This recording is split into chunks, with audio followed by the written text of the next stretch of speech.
Fond de Latte. Une histoire d'amour, aujourd'hui, toute simple, dont la seule particularité est de concerner un homme et une femme qui, à cause de leur âge, pensaient que c'était fini.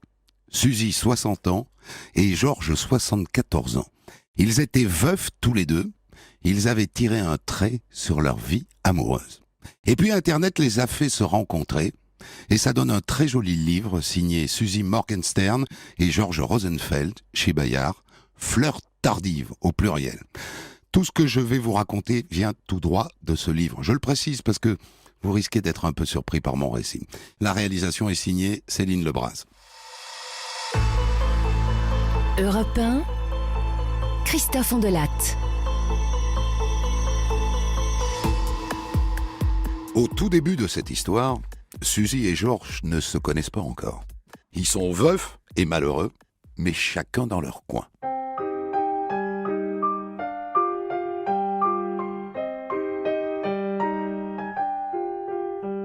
Suzy a 60 ans, elle a perdu son mari Jacques 11 ans plus tôt, un cancer.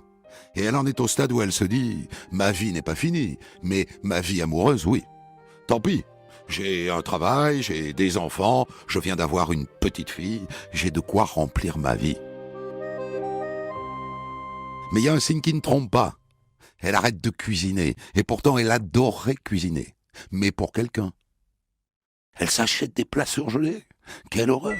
Des barquettes qu'elle glisse dans le micro-ondes. Du poisson sans goût, vous voyez. Et puis elle ne se fait pas sueur. Elle mange directement dans la barquette. Ça fait moins de vaisselle.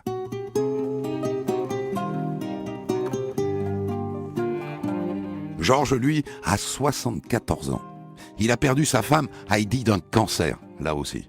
Et c'est touchant, c'était son premier amour. La première fois qu'il a dit « je t'aime » à une femme. Et ils ont passé 40 ans ensemble. Quand Heidi meurt, il se retrouve très seul. Et il ne supporte pas la compassion de ses amis, ni celle de son fils et de ses petits-enfants. Alors il s'éloigne, il se planque, il s'emmure dans la solitude.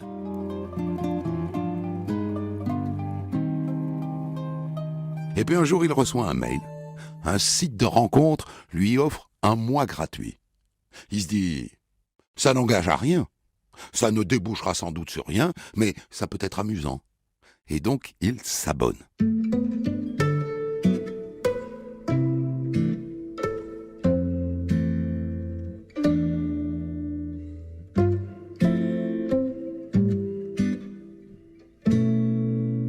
Suzy, c'est son gendre qui la secoue. Ça fait plus de 10 ans qu'elle est veuve, et un jour il lui dit « Écoute, ça suffit de pleurer, Suzy. T'es encore potable !» Et c'est lui, son gendre, qui l'a inscrit sur un site de rencontre. Au début, je ne sais pas si vous avez déjà essayé ce genre de site. C'est très addictif. Alors elle se connecte, un peu comme une adolescente qui va à une boum. Elle relève ses messages, c'est très excitant. « Ah oui, celui-là il est pas mal. Oh, celui-là non. Hein. Oh, pas celui-là. Hein. » Mais elle ne va pas plus loin. Ça reste virtuel. Elle se dit que ça doit être un ramassis de mythomanes, tous ces mecs. Alors elle leur répond pas. Elle ne cherche pas à les rencontrer. Comme ça, elle n'est pas infidèle à son fantôme de mari.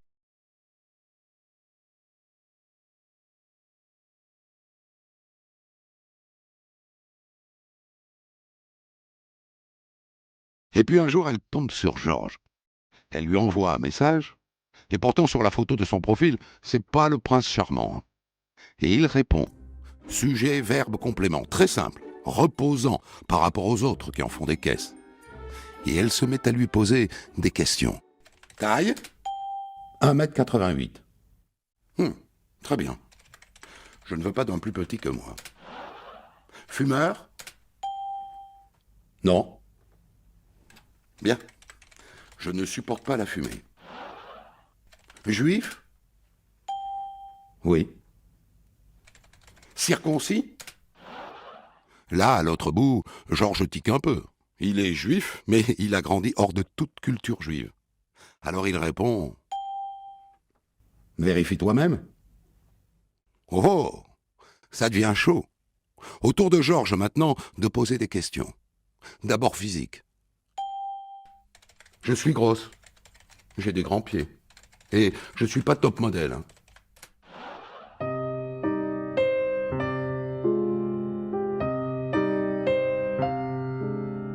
Ça lui va, à Georges. Mais elle lui dit aussi qu'elle est écrivain. La prétentieuse. Alors il va vérifier en tapant son nom sur Google. Hein? Elle n'a pas menti. Elle écrit, elle publie, elle a obtenu des prix. Un bon point.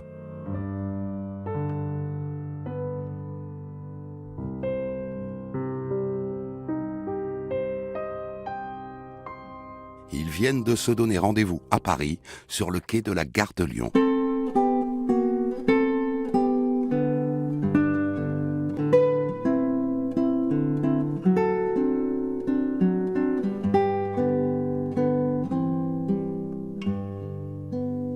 Ils sont là, sur le quai.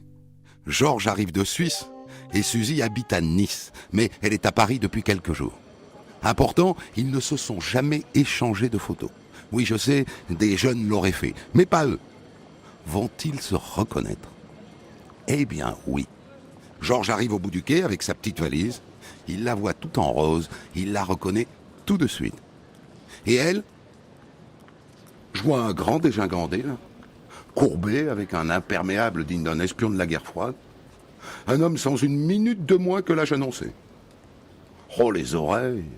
Les oreilles! On a dû l'appeler Dumbo quand il était petit.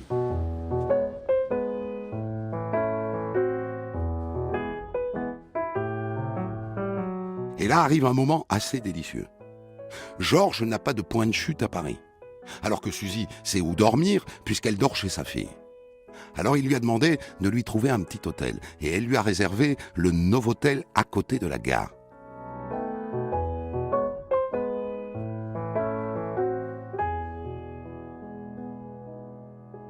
Ils y vont tout droit pour déposer la valise. Bonsoir, messieurs, dames. Alors nous avons une réservation, n'est-ce pas? C'est pour une ou deux personnes? Lui, il est un peu embarrassé. Mais elle, c'est pour deux. Bon. Elle a dit deux. Je veux bien. Nous voici donc dans une chambre d'hôtel. Standard.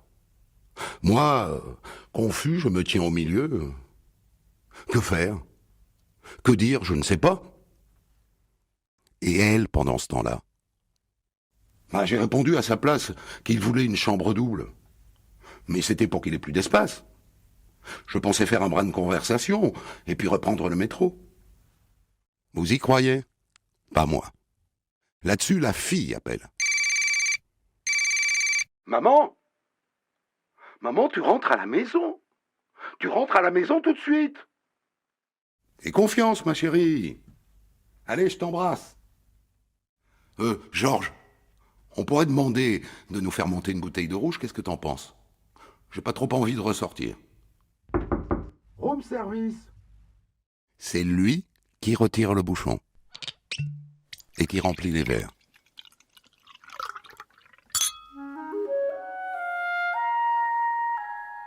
Mais c'est elle qui le pousse sur le lit. C'est pas son genre, c'est pas du tout dans ses habitudes. Elle est elle-même un peu ahurie de ce qu'elle vient de faire, mais en vérité, elle a compris qu'elle avait affaire à un grand timide.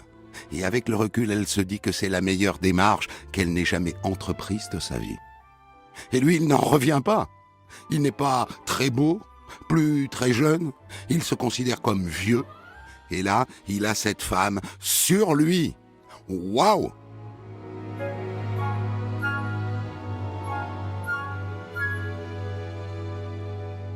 Et elle, j'étais tout de suite chez moi, dans ce pays de chair, de peau, de bras, de lèvres. Ses lèvres étaient blindées, rouillées, mais coopératives. Il a enlevé ses lunettes et puis tout le reste. Je suis pas fier de ma personne physique, trop grasse. Mais lui, il avait l'air moins décomplexé avec son slip de l'avant-guerre. Je me suis blotti contre lui et j'ai réveillé un mort, endormi depuis longtemps. Vient le moment où Georges, 74 ans, doit aller chercher son Viagra dans sa trousse de toilette. Et voilà.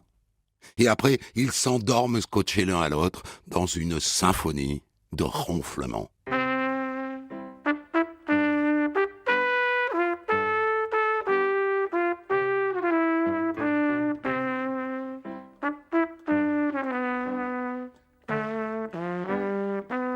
Et le lendemain, Paris, Paris, Paris, main dans la main. Enfin non d'ailleurs, à un moment elle lui prend la main, il la refuse. La pudeur sans doute. La matinée se passe, il déjeune, et puis l'après-midi, Suzy veut aller se changer, elle est dans sa tenue de la veille. Et donc ils se disent « à ce soir ». Et Suzy rentre chez sa fille. Et là, mamma mia.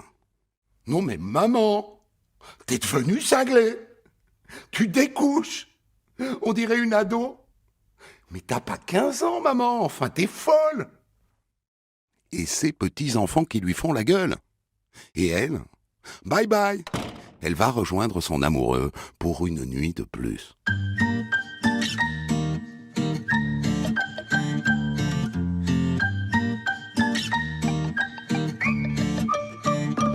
Et après, ils rentrent chacun chez soi. Suzy dans sa maison de Nice et Georges dans sa maison sur le lac de Neuchâtel, en Suisse.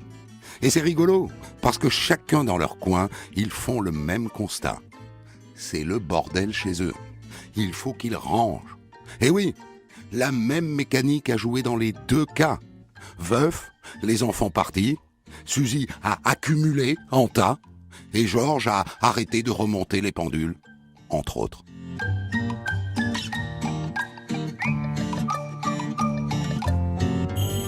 Et donc les retrouvailles se font chez lui, en Suisse. Il va la chercher à l'aéroport de Genève, en train, figurez-vous. Il n'a pas de permis de conduire, il ne conduit pas. Et elle, ça lui paraît surréaliste, un homme qui ne conduit pas. Et puis les voilà chez lui, sur les bords du lac de Neuchâtel, face aux Alpes. Il lui a préparé une petite chambre rien que pour elle, au cas où. Elle lui dit « Non mais ça va pas, on n'a plus de temps à gaspiller ».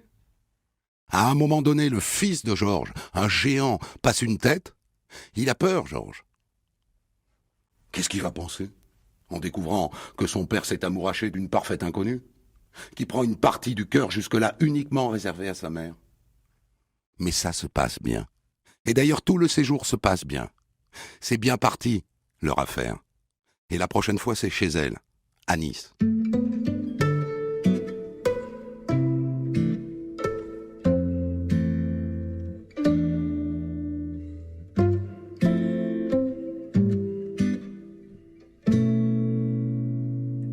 Quatre jours. Ils ont prévu de passer 4 jours ensemble à Nice. Et là, c'est au tour de Georges d'avoir des angoisses. Vont-ils m'accepter? Il pense aux amis et aux enfants de Suzy. Et en tout cas, il arrive bien en avance à l'aéroport de Genève. Pas question de louper l'avion. Et à l'autre bout, à Nice, Suzy aussi a ses angoisses. Comment est-ce que je vais le mettre dans le lit de mon mari?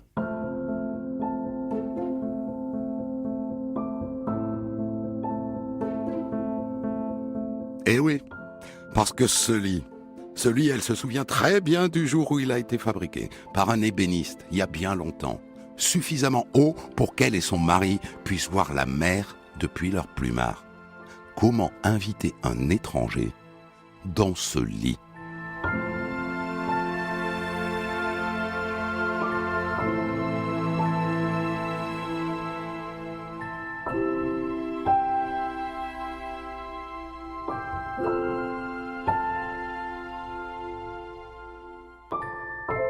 Quoi qu'il en soit, le premier séjour de Georges chez Suzy, à Nice, se passe bien, très bien même.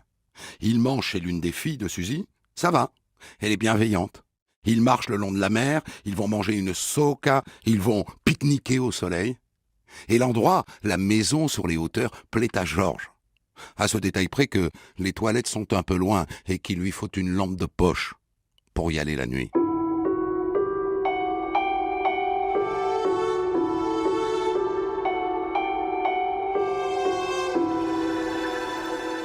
La fois d'après, il se retrouve à Paris. Mais là, plus question d'hôtel, il se retrouve chez la fille de Suzy. Vous vous souvenez, celle qui avait traité sa mère d'ado attardé la première fois qu'elle avait découché. Depuis, la position de la fille et des petits-enfants a un peu évolué. Mais pas totalement. Je vois bien, dans leurs yeux, qu'ils le trouvent gentil, mais qu'ils se disent « Qu'est-ce qu'elle fout avec lui ?»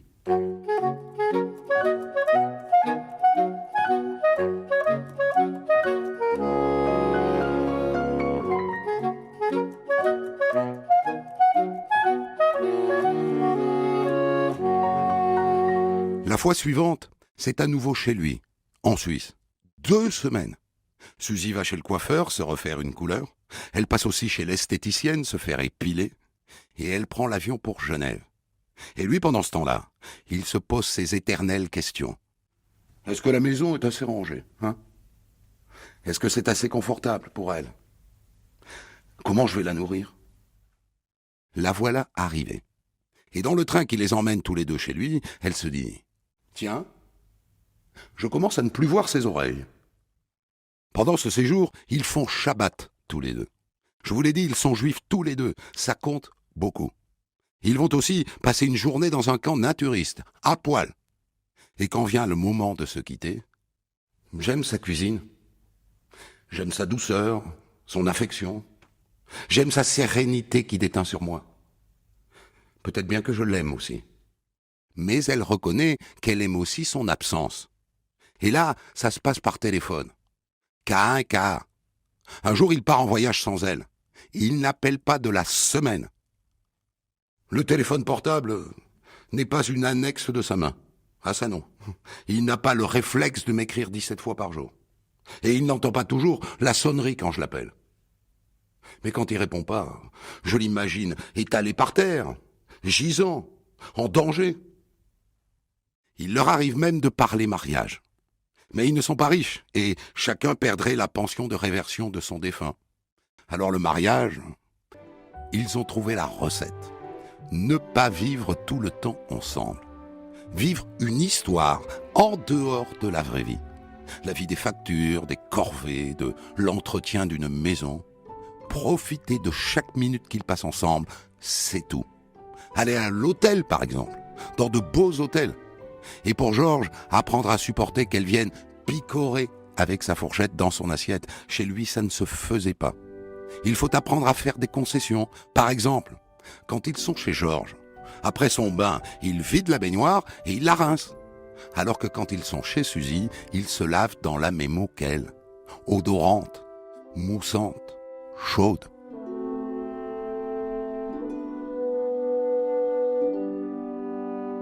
Chez Georges, c'est lui qui remplit le lave-vaisselle. Oh ben ça, c'est pour éviter que je fourre une assiette plate dans sa rangée d'assiettes creuses, oui. Et idem, quand ils sortent du lit. Depuis toujours, dès qu'elle pose le pied sur terre, avant même d'avoir fait pipi, Suzy fait son lit. Georges va mettre 10 ans à lui dire.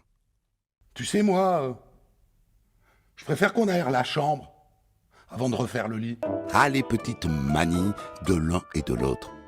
Georges, par exemple, il met son manteau avant d'enfiler ses chaussettes et ses chaussures.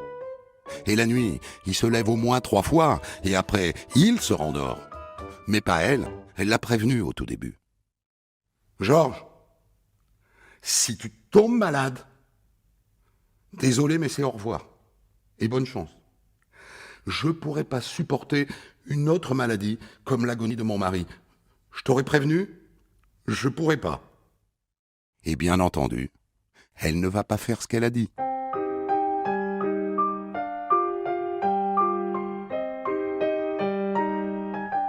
Avec toujours ces problèmes de communication. Suzy, il lui faut des appels à heure fixe.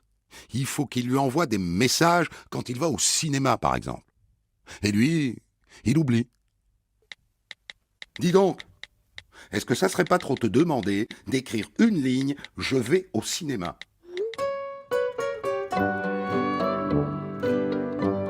Parce qu'elle, à ce moment-là, elle voit les pompiers, les urgentistes, le lit d'hôpital. Réponse de Georges. Relax. Ne pense pas toujours à des catastrophes. Et puis évite de me faire sentir emprisonné. Je t'assure que je ferai de mon mieux, mais il m'arrivera encore d'oublier.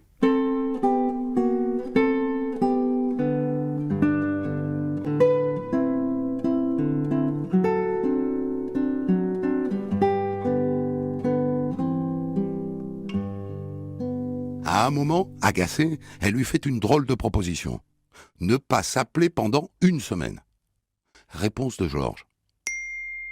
Cesser pendant 1 semaine toute communication entre nous? Je l'accepte. Mais je le ressens comme une punition, comme un danger latent de désunion. Sans toi, ma vie serait une catastrophe, un tas de débris dont je ne sais pas comment je sortirai. Il ne me reste que ça, et je m'y accroche. L'espoir que nous trouvions un chemin d'entente. Et après viennent les petits malheurs de la vieillesse qui, malgré la différence d'âge, 14 ans, va finir par les mettre tous les deux à égalité. D'abord, Georges fait un malaise, seul, chez lui, en Suisse. Il se retrouve à l'hôpital et Suzy annule tout et elle débarque à Neuchâtel. Et elle le trouve en robe de chambre avec une couche. Pas très sexy, hein. Et avec son fils, ils se mettent à parler maison de retraite. Et après, c'est elle qui fait une péricardite et puis un cancer des ovaires. Opération, 3 mois de chimio. Et c'est lui, Georges, qui l'accompagne à la première séance. Et la vie continue. Avec ses hauts, ses bas. Et notre amour, fleur tardive et précieuse. Fruit d'un hasard de la vie. Qui ne se fane pas. Pour commenter son histoire du jour, Christophe Ondelat reçoit un invité, acteur direct de son récit. Voilà donc pour cette histoire tirée du très joli livre de Suzy Morgenstern et Georges Rosenfeld, Fleur tardive au pluriel, qui est publié par les éditions Bayard. Vous êtes là, Suzy? Je suis là, je souris d'une oreille à l'autre. Est-ce que j'ai été fidèle à votre histoire? Très fidèle. Il faut un peu plus peut-être de prose pour enrober les moments chocs. Alors, quelle est l'histoire de ce livre d'ailleurs? Parce que, bon, il y a tout un tas de choses que j'ai pas dit sur vous. Vous êtes écrivaine, vous publiez beaucoup de littérature pour enfants, vous êtes connue pour ça en France, aux États-Unis, vous avez reçu un certain nombre de livres. Il y a plein de gens qui disent « Ah, mais c'est elle, ça y est, c'est Suzy Morgenstern. Vous êtes connue, vous êtes écrivaine. » Lui, pas du tout. Il n'est ni connu, ni écrivain. Comment est-ce que vous arrivez à le convaincre de tout raconter dans ce livre? Alors, j'ai démarré premier chapitre et je lui ai envoyé en disant que c'est une façon d'être ensemble quand on n'est pas ensemble. Et il a joué le jeu. Et c'était ça, c'était un jeu. C'était pas pour faire un livre. Alors comment ça va depuis la sortie du livre? Est-ce que vous allez bien l'un et l'autre? Et où en êtes-vous de cette promesse? Si tu tombes malade, c'est au revoir. Mais non, c'était une fausse promesse et puis on est trop impliqués l'un dans l'autre, alors c'est plus possible. Il n'est pas certain finalement, parce que dans votre esprit, quand vous posez la promesse, c'est si tu tombes malade, je me barre. Et oui, et c'est moi qui tombe malade. Et il est là. C'est moi, et puis on se sent invulnérable, et puis ça arrive. Donc vous avez révisé votre position? Ah oui, j'y vais demain. Et puis, on va faire des dédicaces à Neuchâtel samedi après-midi. Voilà. Les premiers pour Georges. Je m'en doute. Alors, les auditeurs ont sans doute été un peu surpris par votre côté cru, hein, le côté très, très cash de votre récit. Moi, j'ai rien inventé. Toutes les scènes que je décris sont tirées directement du livre. Vous êtes très cash. Georges moins. Je lui ai dit qu'à nos âges, on n'avait pas le temps de faire la cour. Et puis, je savais que s'il fallait l'attendre, on aurait attendu encore 10 ans. Mmh. L'idée d'ailleurs de raconter votre histoire, c'est de dire aux gens, sortez de votre coquille, il y a encore un tour à jouer, un tour de manège, un dernier. Oui, je pense que ça pourrait aider des gens. J'espère, en tout cas. Moi, je suis écrivain de jeunesse et puis maintenant, je suis devenu écrivain de vieillesse. Je suis les deux extrêmes. Les livres m'ont toujours aidé. Alors, j'espère que ce livre va aider aussi. C'était un jeu entre nous. Et puis, comme Georges est suisse-allemande, et moi, comme vous pouvez entendre, je suis une Amerloc. Ma fille, qui est professeure à la Sorbonne, elle corrige tous mes textes. Alors, je lui ai envoyé et elle a dit, maman, c'est vachement bien. Hein? Ça mérite d'être édité. Ça m'a donné le courage de le montrer à mon éditeur chez Bayard. Vous avez donc 60 ans au début de l'histoire, Suzy. Vous êtes veuve c'était il y a 14 ans. Hein. C'était il y a 14 ans. Donc vous avez en fait l'âge que Georges avait à l'époque, hein, aujourd'hui. Vous êtes veuve de Jacques, donc depuis 11 ans. Comment est-ce que vous expliquez, vous qui avez l'air tellement sensuel et intéressé par le sexe, que vous ayez à l'époque tiré un trait sur tout ça? Mais je crois que tout mon libido était noyé dans des larmes. Je pleurais. Jacques était immense. C'était un homme avec un charisme, un mathématicien français, un polytechnicien. Je pensais qu'il était pour toujours et puis j'avais peur de le trahir. Mais ça dure 11 ans? Ah oui. Il méritait au moins 11 ans. Moi, je me disais que vous aviez sublimé aussi, parce que vous avez été professeur d'anglais à l'université de Nice, vous êtes donc écrivaine pour enfants. On a l'impression, à vous lire, que vous vous êtes lancé dans une sorte de suractivité pour sublimer cette libido en berne. Mais oui, vous faites un bon psy. Merci. Oui, et puis j'acceptais toutes les invitations aux quatre coins de la terre. Pour les salons du livre?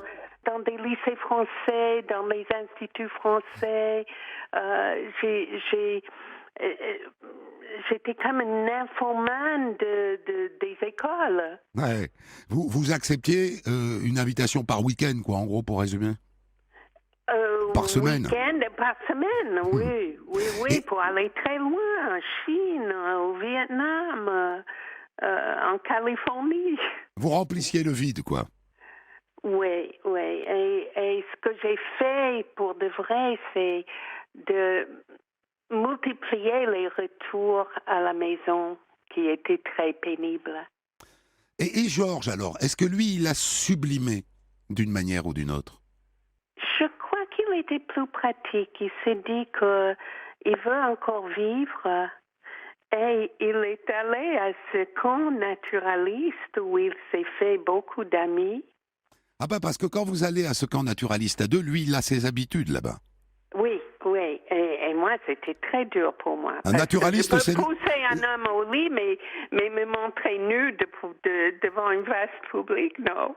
Quand vous dites naturaliste, c'est naturiste, hein, ça veut dire à poil. Naturiste, Ouais. oui, naturiste. Sans Internet, est-ce que vous auriez fait la démarche d'une agence matrimoniale, Suzy? Non. Internet, c'est anonyme, c'est facile, c'est abordable. Non.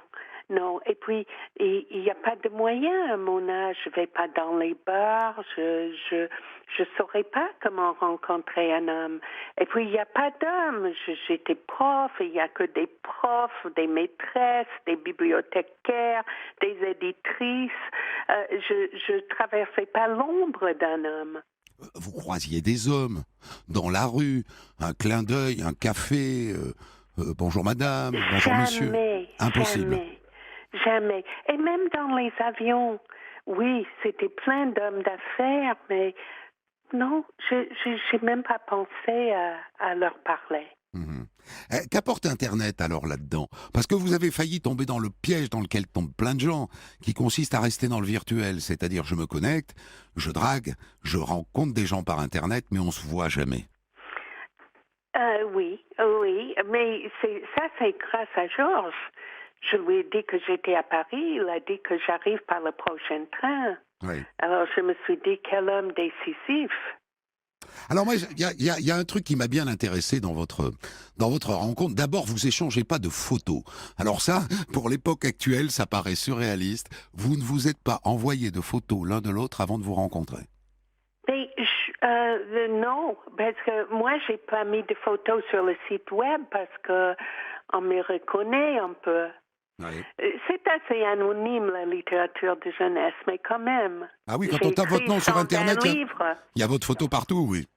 Ben oui, il a sans doute vu sur Internet. Mais vous, ça vous intéressait pas de connaître son physique? Ben lui, il avait une petite photo d'il y a 40 ans. C'est souvent ça sur Internet. Hein. Ouais. Et la question qui me venait juste derrière, c'est Est-ce que plus on vieillit, finalement, moins la question du physique compte? Mais finalement, la rencontre par Internet est une façon de se rencontrer très ancienne parce que on s'écrit, on s'est écrit longtemps, on se connaissait de l'intérieur avant de se voir, et puis ça n'avait plus d'importance. Expliquez-moi ça, parce qu'évidemment, quand on est très jeune, moi je suis au milieu du chemin là, quand on est très jeune, il n'y a que le physique qui compte. Il faut qu'elle soit mignonne, il faut qu'il soit mignon. Et puis on voit bien qu'en vieillissant, les gens deviennent moins centrés sur la question physique. Ça n'a jamais été très important pour moi. Je voulais un homme grand parce que ça c'est culturel. C'est en Amérique, il faut que l'homme soit plus grand que la femme. Oui. Alors ça c'était important pour moi. C'est tout. À entendre vos deux noms, Suzy, on voit de quoi il s'agit. Vous êtes juifs tous les deux. Alors j'ai un peu déjudaïsé votre histoire pour la rendre universelle, et puis il y avait plein d'expressions en yiddish, en hébreu qui n'étaient pas compréhensibles par tous, mais ça a beaucoup compté dans votre histoire, ça. Mais on a tout de suite parlé hébreu ensemble. Parce que vous parlez hébreu tous les deux. Oui, oui. Georges a vécu à un kibbutz. Il a fondé un kibbutz en Israël. C'était un pionnier. Et moi, j'ai fait mes études à Jérusalem. Alors, on s'est tout de suite trouvé une sorte de chaleur à parler hébreu ensemble. Et lui a été heureux de vivre avec vous les rituels qu'en revanche, il ne pratiquait pas. Il ne pratiquait pas les fêtes, il ne faisait pas Shabbat. Un des grands bonheurs, on le lit dans votre livre, c'est de faire ce Shabbat ensemble. Oui, oui. On est tout content. Je vais en Suisse demain et on va faire Shabbat vendredi soir. Et c'est un grand moment dans notre semaine. Et il était heureux de le découvrir avec moi et de le pratiquer avec moi. Et moi, chez vous c'est cachère, hein? Chez vous, tout est cachère. Chez moi, c'est cachère, pas chez Georges. Ma maison est cachère, mais pas mon estomac. D'accord. Et chez Georges, rien n'est cachère. Alors vous passez du cachère au pas cachère, ça vous gêne pas? Ah oui, ah oui. Vous n'êêtes pas bloqué là-dessus? Non, je suis un peu végétarien, un peu flexitarien, un peu selon ce qu'il y a sur la table. Alors, on est très touché aussi par la réaction de vos filles, notamment votre fille qui vit à Paris. Est-ce que vous la comprenez un peu dans sa réaction? Mais enfin, maman, t'es devenue cinglée, t'as pas 15 ans, t'es pas une ado, tu découches pas, quoi. Et puis tu t'entiches pas du premier homme que tu croises. J'étais surprise par sa réaction, mais elles avaient l'habitude d'une maman qui était présente, qui était sage. Elles reconnaissaient pas cette maman-là. Et il y avait un sentiment de trahison vis-à-vis de leur père, de Jacques? Je n'ai jamais pensé et non, je Mais ne dans leur pensais tête pas à que elles. c'était ça. Je pensais que c'était plutôt la mère bien rangée qui devait rester comme ça. À garder Je les sais petits pas enfants. il faudrait que je leur demande si c'était ça. Ça continue un peu depuis ou la question est définitivement réglée? Oh non, pas oui, c'est réglé, c'est pas du tout. Elles sont contentes. Elles sont contentes parce qu'elles n'ont pas à se soucier de moi et de ma solitude. Oui, ça les soulage d'une certaine manière. Oui, exactement. Georges Oui. fait ce qu'elles auraient dû faire, elles, c'est-à-dire prendre de vos nouvelles tous les jours. Et puis, elles sont allées chez Georges, et puis on est un peu une famille récomposée maintenant. Alors, il y a vraiment une scène, moi, que j'ai trouvée très, très émouvante. C'est la scène du lit que vous avez donc chez vous à Nice, qui est le lit dans lequel sans doute vous avez conçu vos enfants, que vous avez construit avec votre mari, bâti de telle sorte que vous puissiez voir la mer depuis votre lit. Et je comprends que vous vous posiez la question. Est-ce que je peux mettre cet homme-là dans ce lit qui a tant compté dans ma vie? Mais la transition s'est faite naturellement. Et c'était pas trop de problèmes. Je peux vous dire quand même que si les listes sont standards, c'est bien. Parce que monter dans mon lit à nos âges, c'est pas facile. Ah oui, parce que pour voir la mer, c'est un peu haut. Oui. C'est ça la conséquence. Alors, Oui. vous avez pris la décision très intéressante de ne pas vivre ensemble. Est-ce que c'est ça la clé de la réussite d'une histoire comme la vôtre? Oh, c'est la vraie formule magique. Pourquoi? Parce qu'on n'a pas de problème, on n'a pas de routine, on se voit pour des bons moments, seulement pour des bons moments. Et puis, moi, je travaille énormément. Et sans un livre à peu près, ça s'écrit pas tout seul. Mhm. Et il faut que je travaille. Je peux pas vivre sans écrire. Alors, oui, Georges a compris ça. Et puis, c'est bien d'alterner entre la solitude et le couple. Je le conseille. Évidemment, on ne peut pas le faire quand on a une famille, des enfants, mais nous, on peut le faire. On a le luxe de pouvoir le faire. La question de vivre ensemble s'est posée à un moment? Ça se pose un peu maintenant parce que Georges aurait, oui, de plus en plus besoin de moi et ça se pose maintenant. Mais il n'y a pas de décision encore. Non, mais oui, il ne veut pas venir vivre à Nice parce que sa famille est à Neuchâtel. Moi, je ne veux pas aller vivre à Neuchâtel parce que ma famille est ici. Alors, c'est compliqué. Une dernière question pour vous, Suzy. Est-ce que ça rajeunit de vivre une histoire d'amour comme la vôtre, tardive? Oh, c'est le potion parfaite pour rajeunir. Il n'y a rien qui rajeunit comme ça. Le sexe, waouh, c'est quelque chose. Merci beaucoup, Suzy. Merci d'avoir accepté de nous confier cette intimité, cette très belle histoire, tirée donc de ce livre que je recommande à tous ceux qui sont concernés. Alors, finalement, ça fait beaucoup de monde, c'est-à-dire que ça fait les parents, mais ça peut aussi être lu par les enfants qui veulent essayer de comprendre pourquoi leur père ou leur mère s'est recasé comme ça tardivement. Ce livre s'appelle Fleurs tardives. Il paraît aux éditions Bayard. J'ai pas dit Fayard, j'ai dit Bayard, B-A-Y-A-R-D, et il est signé Suzy Morgenstern et Georges Rosenfeld. Des centaines d'histoires disponibles sur vos plateformes d'écoute et sur europe1.fr.